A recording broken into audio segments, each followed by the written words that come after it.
Hey guys, what's up? It's Greg Trezbosty with the Deepest Dream podcast. It's an accompanying podcast for my website, Deepest Dream. I was planning I'm looking here at the YouTube channel, almost 11 months ago to start posting all of my The Voice Zoom interviews I do or I did up to this point with a lot of the artists involved on the respective seasons. Well, Deepest Dream episode number 1 was 11 months ago, and it was 29 minutes. I interviewed Simone Maric and Naomi Soleil. For some reason, maybe due to my indolence or my lack of foresight or my lack of a lot of things, I have not posted on this audio feed since then. But now, season 29, The Voice Battle of Champions, is now upon us. We're about 3 weeks in. Within several hours, there will be episode 3 of season 29, The Voice Battle of Champions. I hope I'm getting that name right. I'm not looking at any notes right now. So I am not going to wait and delay things. I'm just going to put the content out for this Deepest Dream podcast.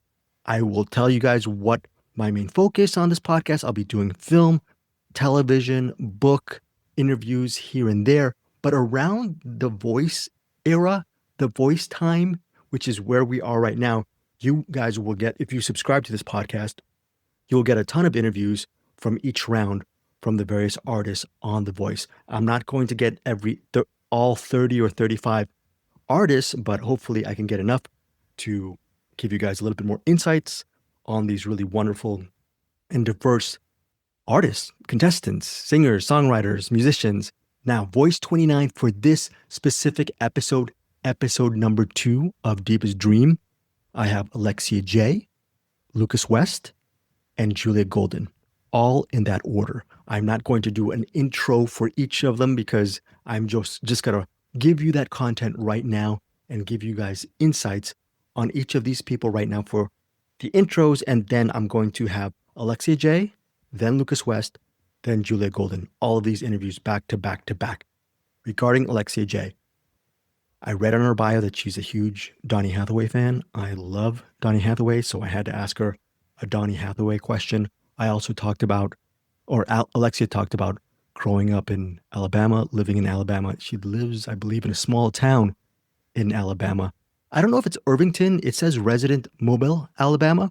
But she was talking about how even though she has a good following in her various socials and she has an established career, it's still coming from a small town to be part of The Voice this season is a big deal for her. She's currently, as of the blinds, part of Team Adam. She sang just a stunning rendition of You Make Me Feel Like a Natural Woman. And the interview that I did with Alexia, pun intended, because a corny dad, I just tell corny dad jokes without being the actual responsible dad. But she came off as very natural during that interview. So that is the first person you're going to get. Alexia Jay, Team Adam, Alabama resident, beautiful voice, great rendition of You Make Me Feel Like a Natural Woman. Also follow her socials. She has an established music career as well, and she has a lot of music behind her. I will leave all those links in the show notes. All right, number 2 is Lucas West. He is part of Team Legend. Like John Legend, he loves the keys, and he played keyboard on his rendition of Benny and the Jets. I am not looking at notes right now, so I'm going through my little small pea brain right now. Lucas West did a really good job of Benny and the Jets. We talk about it at the beginning of the interview. Also, selfishly for myself, my number 1 music of choice, hands down, is jazz. And as soon as I saw that Lucas West is studying jazz studies as part of his major in SUNY Fredonia, I believe that's how you pronounce it. And I wanted to ask him what makes studying jazz, that form, such an important part of his foundation. Then I asked him a whole bunch of voice questions as well. Very talented musician and artist, and I really like his voice as well. His rendition of Benny and the Jets was very confident. Really looking forward to seeing how far he goes in the competition. That's another good interview, and it has his takes on, I don't play any instruments, okay? But his takes on why jazz is such an important part of music progression and creativity is worth listening to. Finally, last but not least, Julia Golden. It says on the bio that she's 19. I don't know if she's 19 or 20 as of this recording. Julia Golden, she is Team Kelly. She performed the track, I believe, Strawberry Wine with Deanna Carter. I will link a recent, I think it was yesterday when she did a performance with Deanna Carter of Strawberry Wine. I apologize if I'm getting the name wrong of the artist, but that's on her YouTube channel. I will link that as well regarding Julia Golden. She performed Strawberry Wine during the blinds. Now she's part of Team Kelly. And what's interesting about this country artist is, though she is young, she works like a wizened veteran who's been at it for years upon years. In the interview, she reflects on 2 years worth of playing over 500 dates. Can you imagine that? That is, I mean, I'm in my early 50s. I think she's probably worked harder in 2 years than I have in my entire life. I think that says, hopefully that's a lot more about her and a lot less about me, because I'm just, maybe a little bit both, but props to her for the 500 dates in 2 years. Let's see how far she goes with Team Kelly. Very talented as well as singer-songwriter. If you go on her music platforms, I use Spotify. Alexia Jay, she just has a lot of music behind her, and you can really consume a lot of Julia Golden's work. Also, what's very interesting is she is a huge Carolina Panthers fan, and so there's some Panthers football talk towards the end of that interview.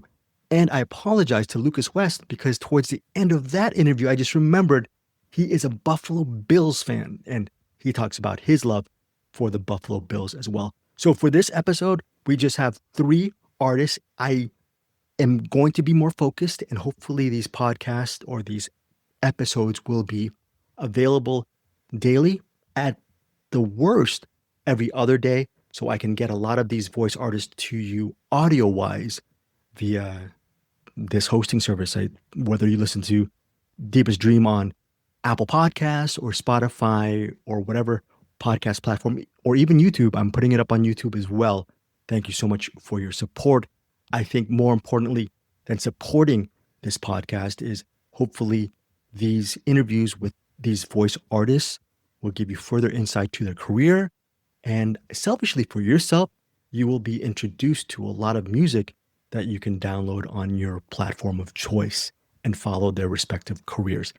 That was my plan 2 seasons ago on The Voice, and hopefully my pea brain starts focusing on putting more of this stuff in podcast form. Again, Deepest Dream will be more than just The Voice. I will have interviews with authors and filmmakers and people in the TV industry, but a lot of my heart goes with The Voice. I really love seeing a lot of these performers and these artists and musicians, singer-songwriters follow their respective dreams and ambitions. And to see them putting in the work and sacrificing so much is very, very inspiring. And maybe a part of this podcast will support their careers or just highlight their careers post The Voice. I don't know. I'm still trying to form that in my head, where I'll make sure I follow every person I interview on The Voice and then give you guys updates as well. And who knows, maybe they might come in on the podcast maybe after The Voice as well. But there is a lot of stuff moving forward on Deepest Dream.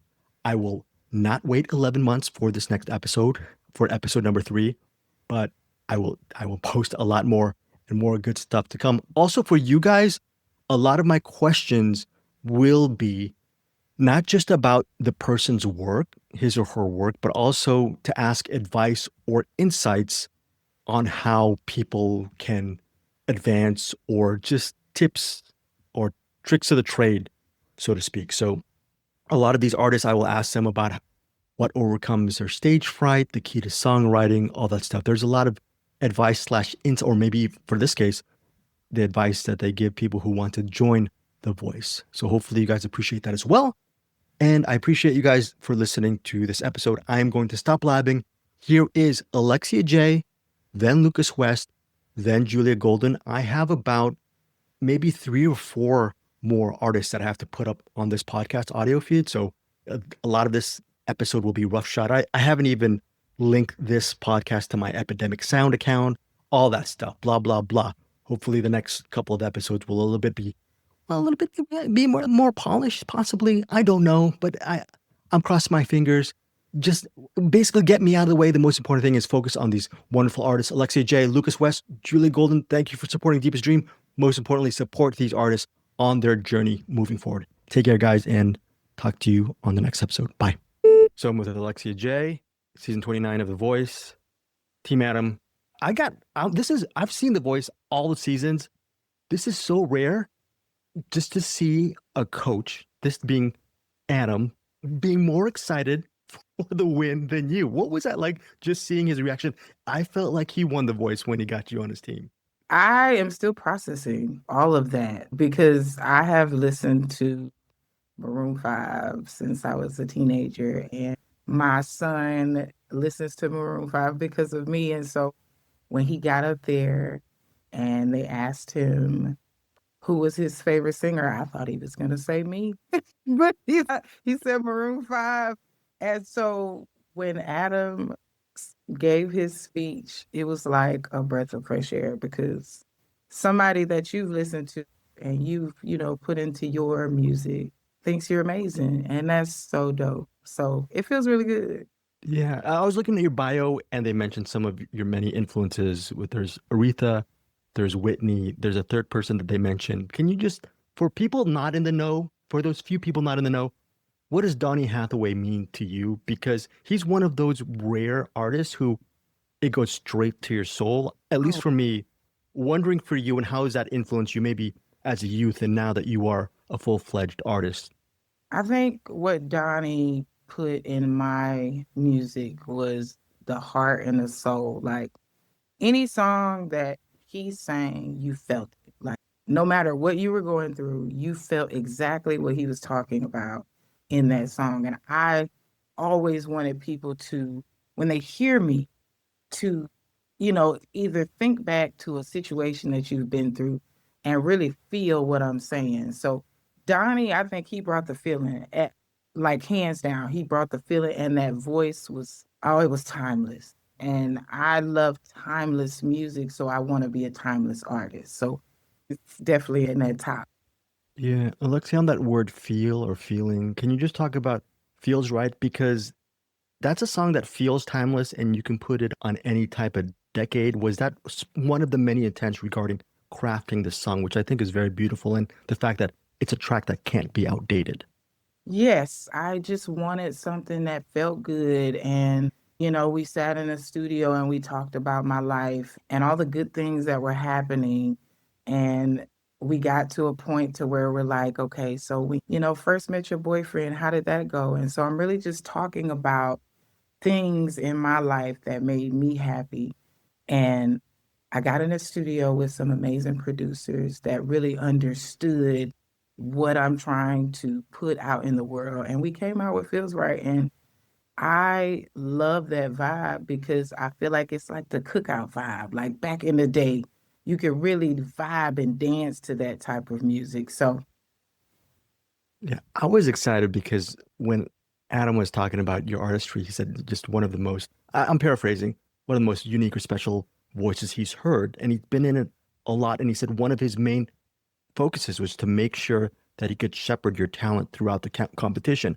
We're not going to say what's in the future, but how has the voice helped maybe hone your craft, or maybe not? What has it done for you on a personal level as you look back through your journey and how it's impacted what you do today? I think it's built my confidence a whole lot. I'm from a very small town where everybody knows each other. We have one grocery store, so we don't get to sing in a lot of big places. And so me being able to do that on a big scale like that in front of Adam is super amazing for somebody like me. Is it was it nerve-wracking going on stage during the blinds because it felt like a very natural, oh, really? Okay, because it just felt like you were really in control. So what I do is when I have to focus, so I get really quiet. But I'm always nervous. I'm always nervous because I really want to do good. My mom told me when I was little, because I used to get really nervous, she said, when you get nervous, that just means you want to do good. So don't feel bad about that. So what I do is I just get really quiet so I can focus. But once I got on that stage and I got the mic, it's like everything goes away. Before that, it's just a bunch of nerves just going everywhere, and I'm trying to calm myself down. And then once I get on the stage and I start singing and the music starts, it's like it all goes away. Yeah. So before we started the interview, we would talk about being introverts. I'm an introvert, and I hate to say it, I watch a lot of movies. I like watching movies sometimes by myself at my own private moments and just in my own thoughts. But for you as an artist, what part of that process do you like? Because there's a lot of introversion in what you do, but there's also sharing your art to the crowd, to the audience, or maybe even working in the studio. What steps along the way do you feel that is the easiest for you and maybe the most challenging along as far as what you do? So I had to create a system when I was a little girl because of me being an introvert. My mom told me to create a different character, which was really cool. It's like you can be an introvert, but when you do this, you have to be an extrovert. So you have to create that character, which is Alexia Jay. She can do the extrovertness. She can do all of that amazing stuff. But when I get home is when I can put that away and I can, be my introvert self. So I make it my business to have time just for my introvert so I can calm my nervous system. And I do exactly what you do. I sit there, I binge watch me some shows by myself. And yeah, I just think you have to be able to have a switch. There has to be a switch so you can, because it's a lot. Speaking of it's a lot, you said you come from a small town. What's it been like after the first episode? And I'm sure it's going to gain momentum, getting that support from your community. But then on the social media side, you have a huge following as well. What's it like for you just navigating them both? I'm sure both aspects make you really feel good inside, I suppose. It's amazing. My city is so supportive right now, and my followers are super supportive. They're so happy for me because I think, they've been waiting for a moment like this for a while. Because, like I said, I'm from a very small town. Nothing really happens here like that. So I think for everybody, it's okay. Finally, we get to see what they've been saying. And so I'm excited that I get to finally do it because it's been a long time coming. And I love music, I love singing, and I really just want the world to be able to see that. My final question is, I'm sure you get this all the time, but when people ask you for some insights regarding joining the Voice, they might ask you, is it worth it? What do I do? I'm sure you get bombarded with that. What type of answers do you give them? I'm sure it's different for every person, but in general, what is the big picture insights that you can give as far as I would taking that say, first step? Yeah. I would say if this is your dream, go for it. Go for it. If that's what you go for it. If you want the world to see you sing, go for it.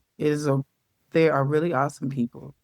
And so you're going to be taken care of. So go for it.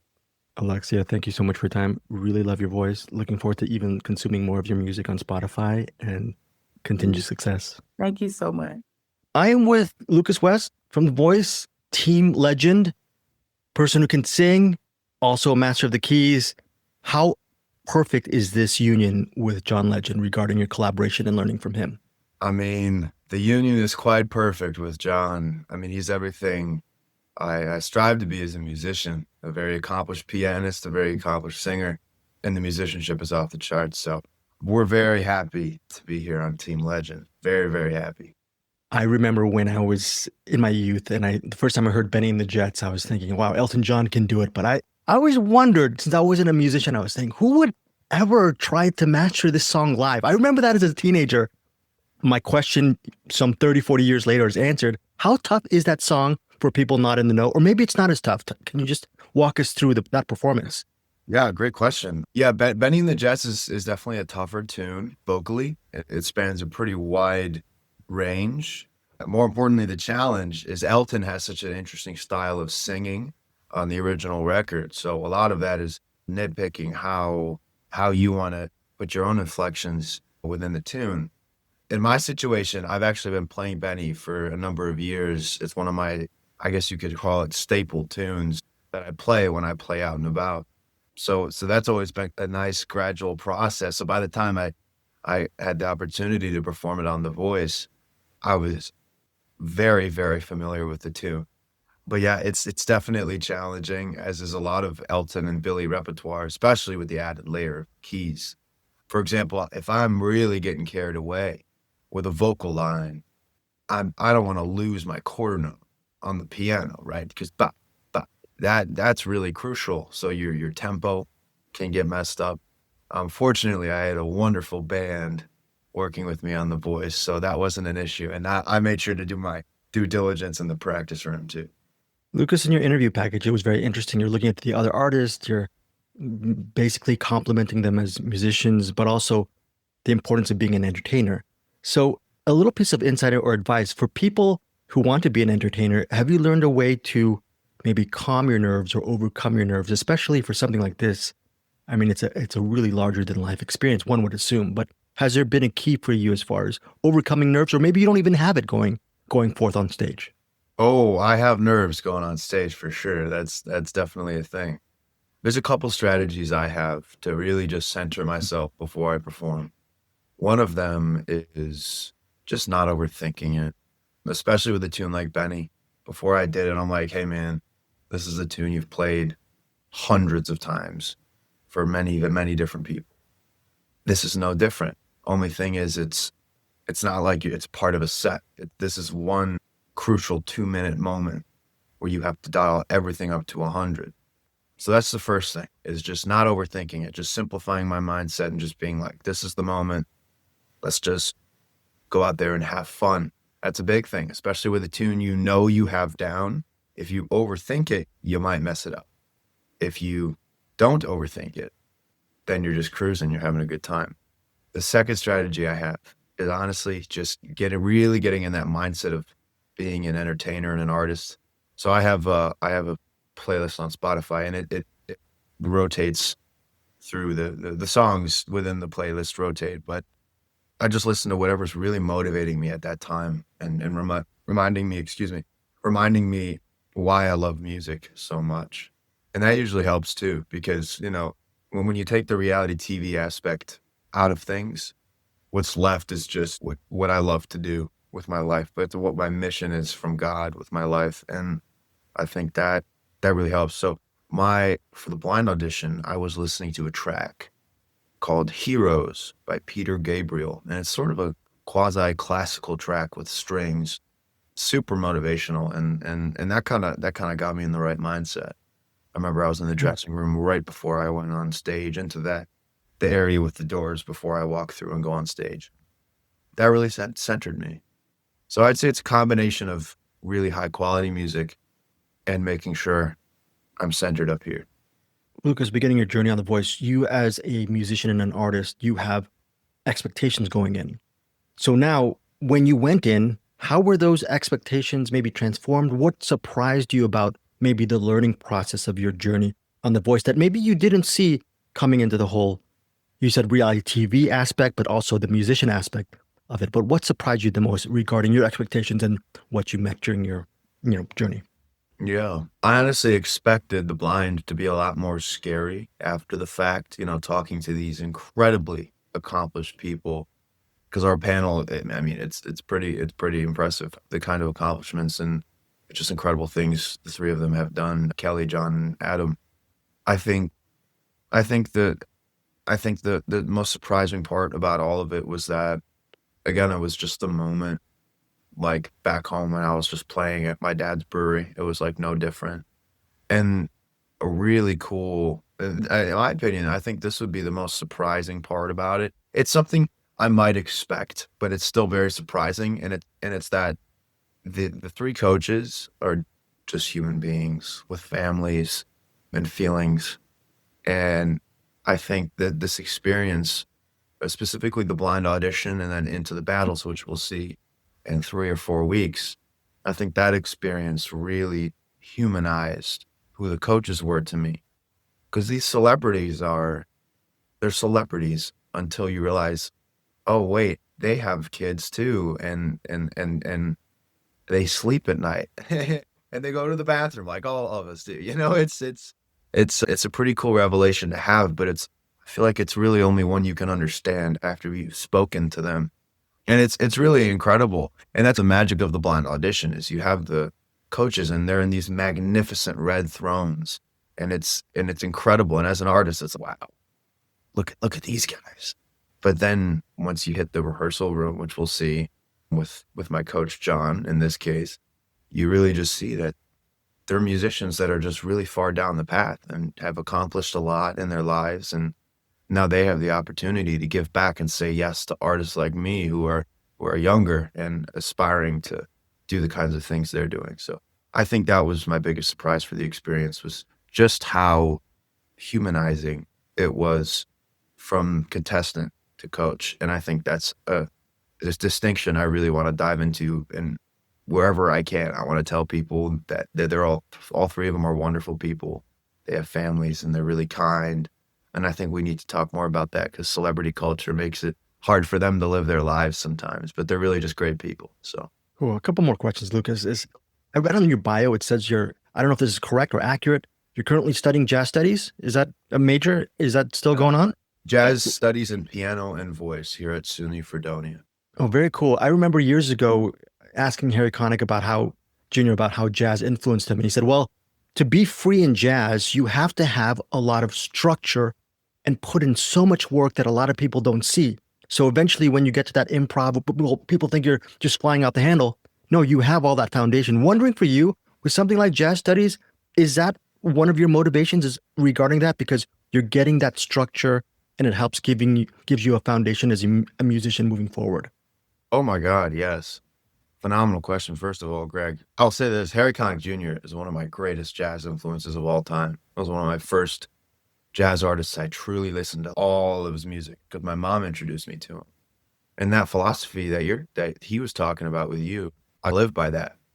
So jazz, and the reason this is the reason I study it, jazz challenges you in ways that respectfully other genres of music simply cannot.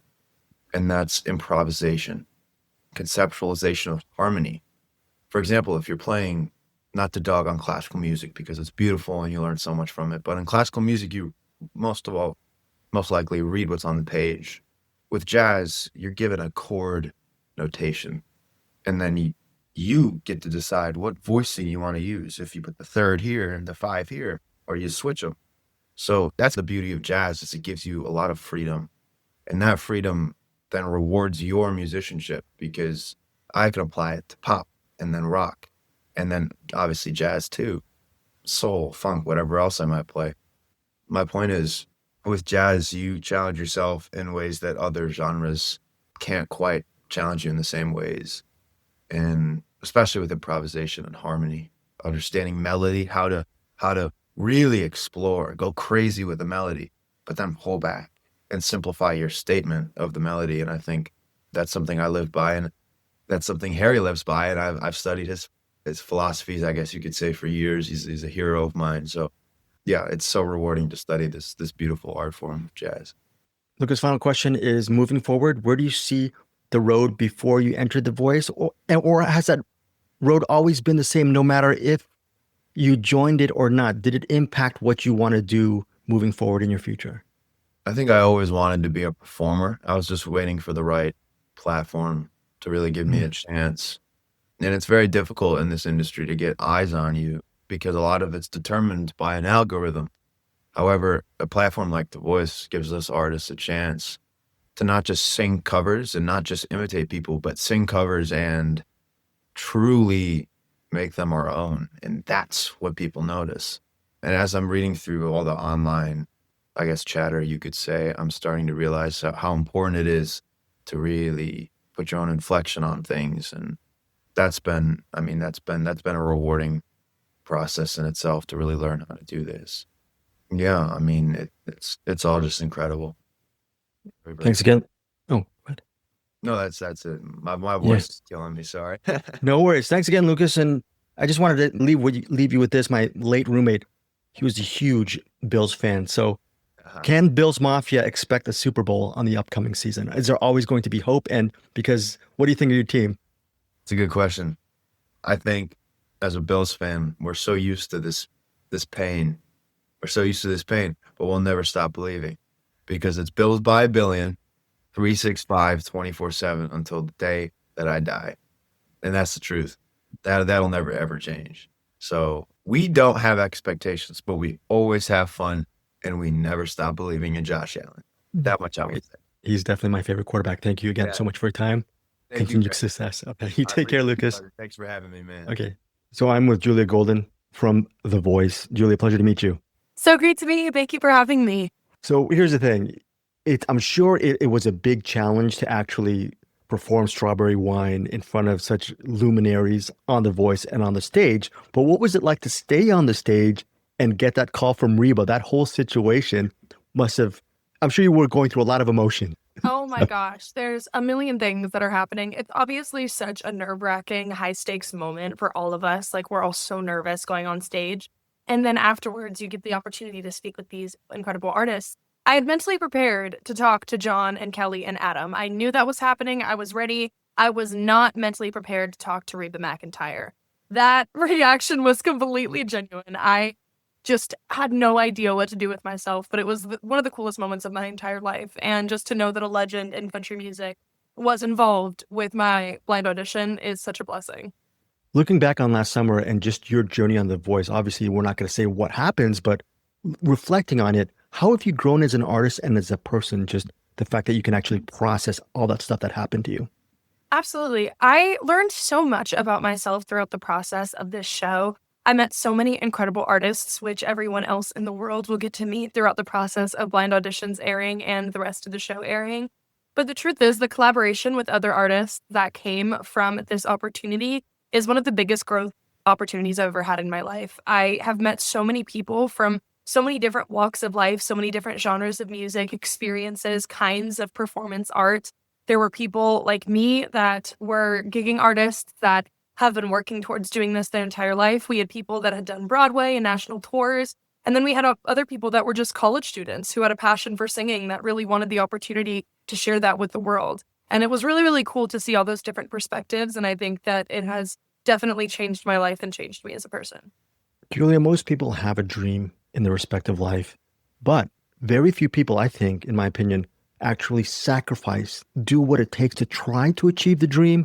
Can you talk about the sacrifice that we see you doing well, Team Kelly?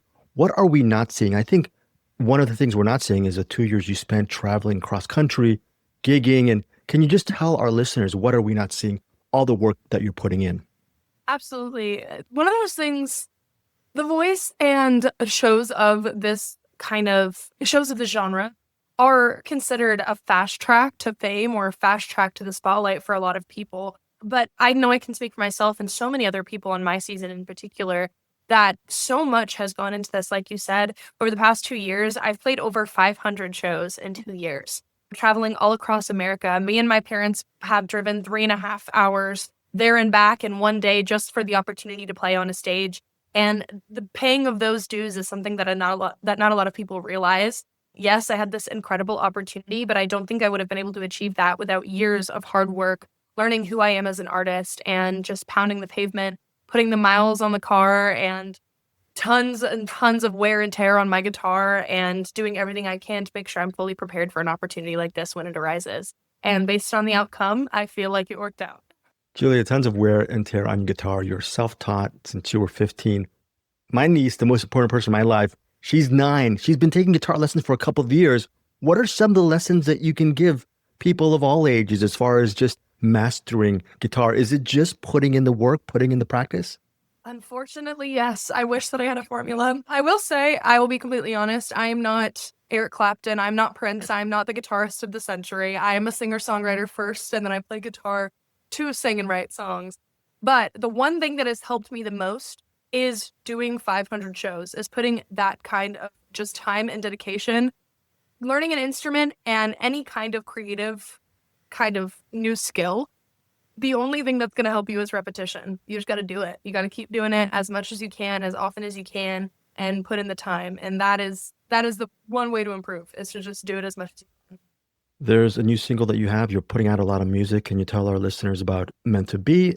First that, and then also you had a collab with on your EP. So there's a lot of stuff that people can listen to, you know. Absolutely. We've had so much new music come out this year. It's been such a blessing. At the beginning of the year, I had Burn Us Both Down, which is an EP with my friend Garrett Huffman, come out. That is a collection of 4 songs, 2 original songs and 2 cover songs that me and my friend Garrett did together. And we've had such a great response to that. I also did, like you said, come out was meant to be earlier in February.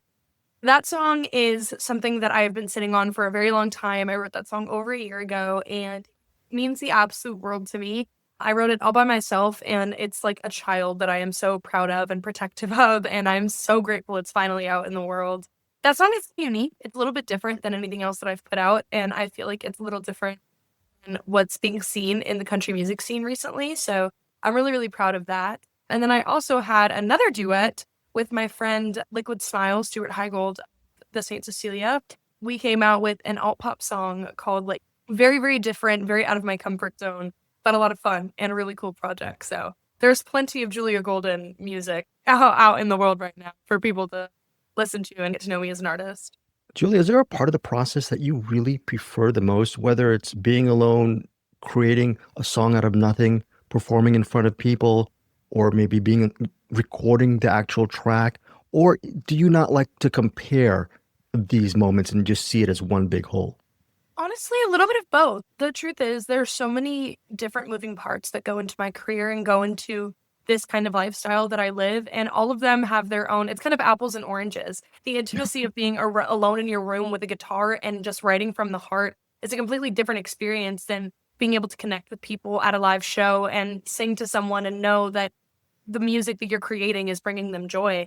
It's honestly, it's apples and oranges when it comes to the different aspects of my job, and I love them all equally and very, very differently. But I will say if I had to pick, it's definitely performing live and getting to connect with people and talk to people, hear about their life experiences and share mine. That's such a blessing. It's just human interaction. It's the reason why I do what I do. Human interaction. There, last Friday, you were at Uncle Jesse's Honky Tonk performing, and then you also have upcoming tour dates. Can you tell us about the upcoming tour dates and performing on Friday? What was it like, especially since it's been almost a week since The Voice new season premiered? Must have been great for you. My life has honestly turned upside down in the past couple of days. It's been such a blessing. But Uncle Jesse's was such a great show. That's like my hometown honky tonk. That is, I've been playing that place since I was 16 years old. And that staff and the regulars there and everybody in my community has truly believed in me and supported me and backed me up so much. So getting able to return to my kind of hometown bar right after such a great opportunity was really, really cool. But we had an amazing turnout. We had so many people come out that had seen the show, that enjoyed the show, enjoyed my performance, as well as hundreds of supporters that have been with me along the whole journey. So that was a really amazing experience. I perform constantly. I'm all over the place. Like I said, 500 shows in 2 years. There are very few things that I do other than sing. So I'm very easy to track down. But I'm performing all throughout the rest of 2026. I've got a lot of really cool stuff coming up. Some I can talk about, some I can't. But it's going to be a really big year for performing. You can always find tour dates on my website, which is juliagoldenmusic.com. Julia, on your socials, you mentioned all of these things about you, your 2 rescue dogs. You also mentioned yourself being a Christian. How important is it for you, being a follower of Christ, especially during days when it's not so sunny and bright? Is that the thing that really keeps you going and keeps you, I guess, persevering to all of these dates, all of these adversities and successes that you receive along the way?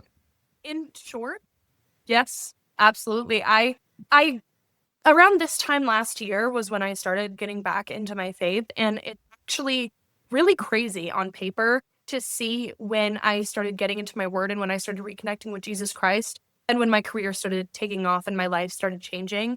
I was in a period of my life that came with so much uncertainty. I felt like I had no idea what I was doing, so much imposter syndrome. I'd already been working towards being a musician for a year at that point, and I felt like I didn't really have much to show for it. And I started talking to God about it, and that's when everything started changing. Within weeks of me reopening my Bible for the first time, I got the call that I was going to be able to be on The Voice and I was going to have an opportunity like this. And so the way that it's aligned up with my faith and my career is really, really crazy. And my reliance on my faith is my reason for getting through all of this. It's been such a crazy ride over the last year, and having Jesus a part of it is, in my opinion, the reason why everything has gone exactly as I always prayed for. Final couple questions is, I really give you props because you're a fan of the Carolina Panthers.